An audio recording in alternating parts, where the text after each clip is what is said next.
tiers du conseil municipal.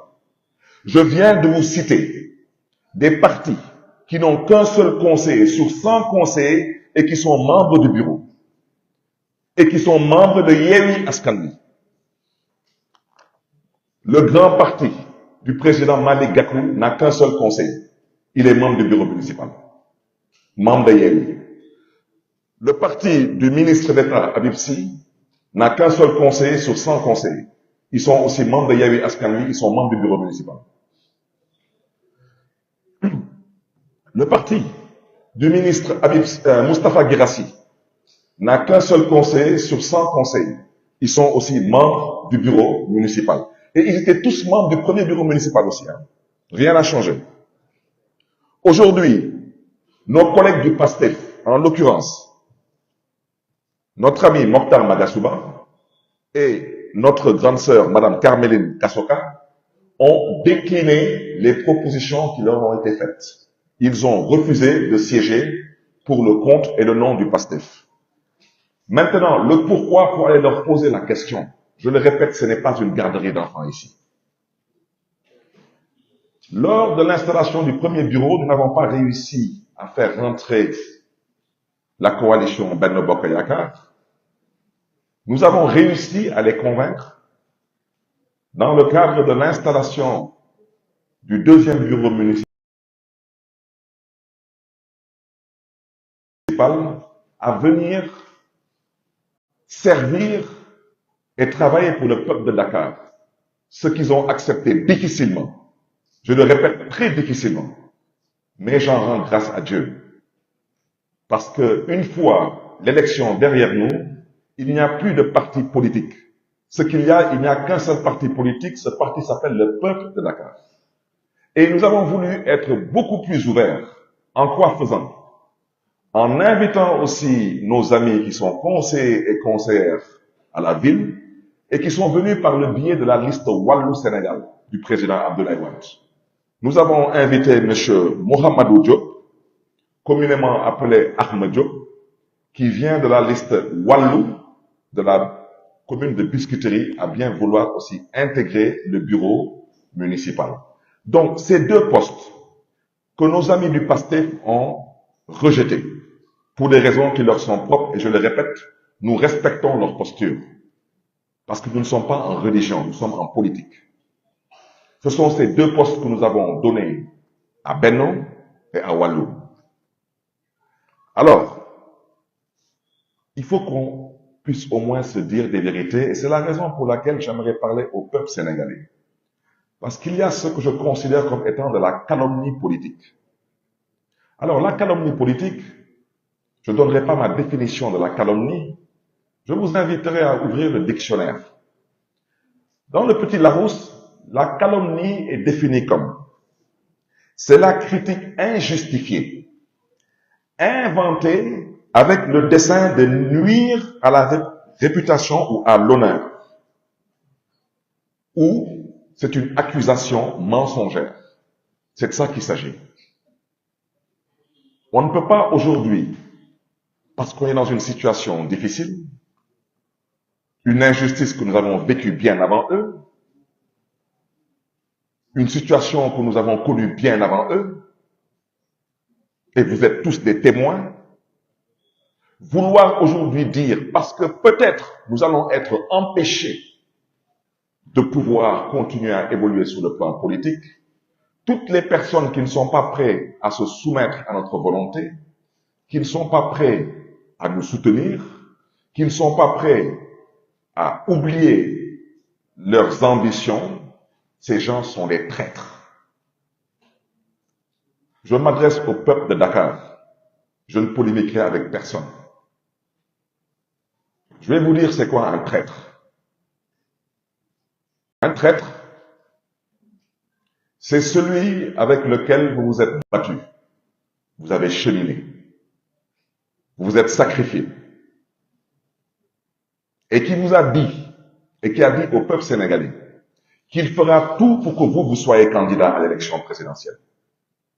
Il l'a même inscrit dans sa charte, la charte de la coalition Yewwi Askan Wi, en disant qu'il n'est pas question que Khalifa Ababacar Sall ne soit pas candidat.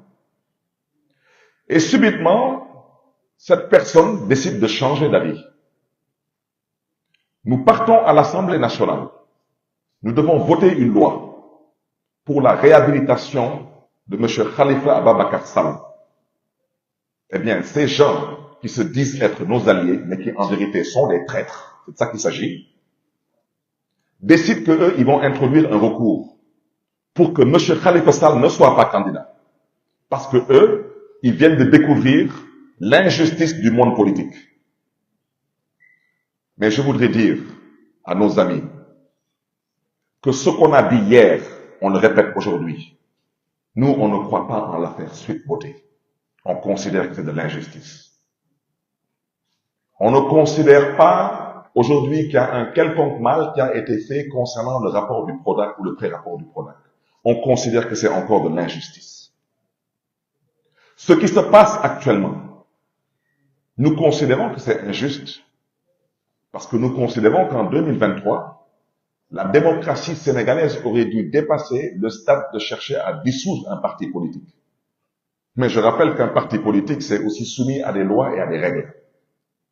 La conquête du pouvoir se fait exclusivement par la voie électorale. Il n'y a pas d'autre voie. Et ceux qui ont voulu choisir l'autre voie, je l'ai dit, je le répète et j'insiste, ils n'auront pas de résultat. Le Sénégal a été et restera une république. Ces gens doivent savoir une chose. La situation qu'ils vivent actuellement, nous l'avons vécue avant eux, mais dans la dignité, dans la sérénité, dans la lucidité. Mais je vais vous dire la mère à l'Assemblée nationale. Quand ces gens qui se disent être nos alliés ont été déboutés par la justice sénégalaise, lors du vote pour la réhabilitation de Khalifa Sall pour être candidat à l'élection présidentielle du 25 février 2024, ils ont tous, autant qu'ils sont, ils ont tous boulé la séance. Alors, on parle de quel traître ici? Wolof Ndiaye nana tontu du forox. C'est pas parce que M. Khalifa Sall est un homme pondéré, un homme posé, un homme mesuré, qu'on va accepter qu'on se moque de nous. Parce que nous,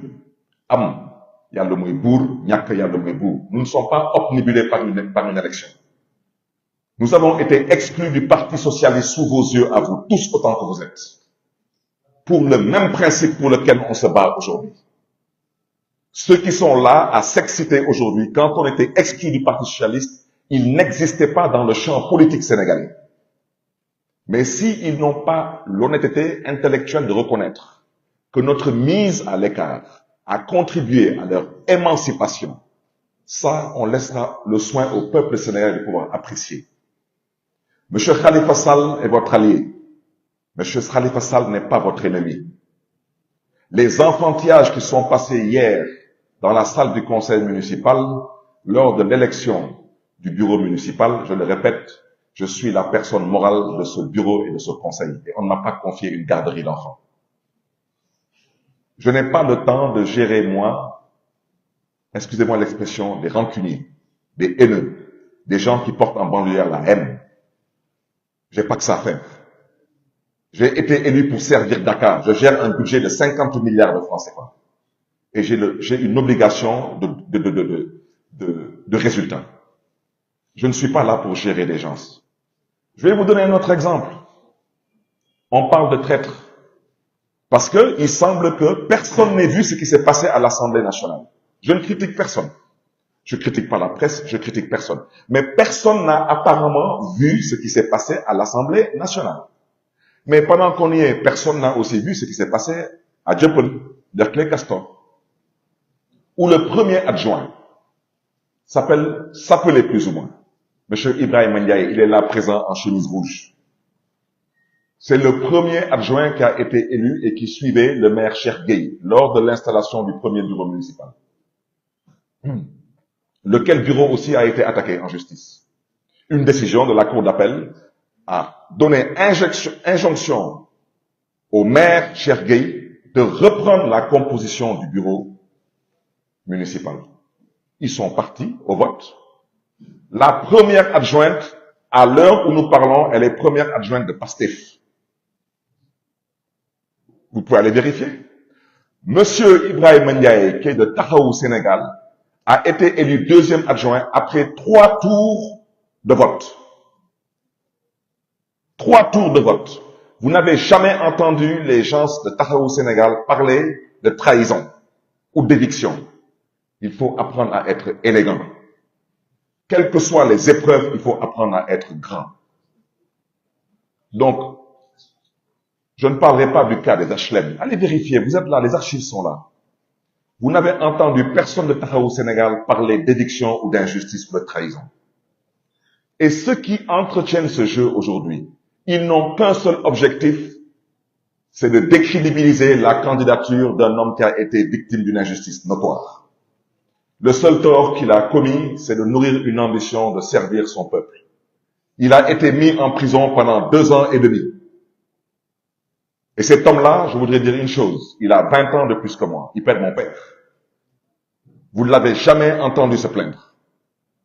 Il n'a jamais insulté personne. Jusqu'à l'heure où on parle, il est digne et il est serein. Mais moi, j'ai une mission.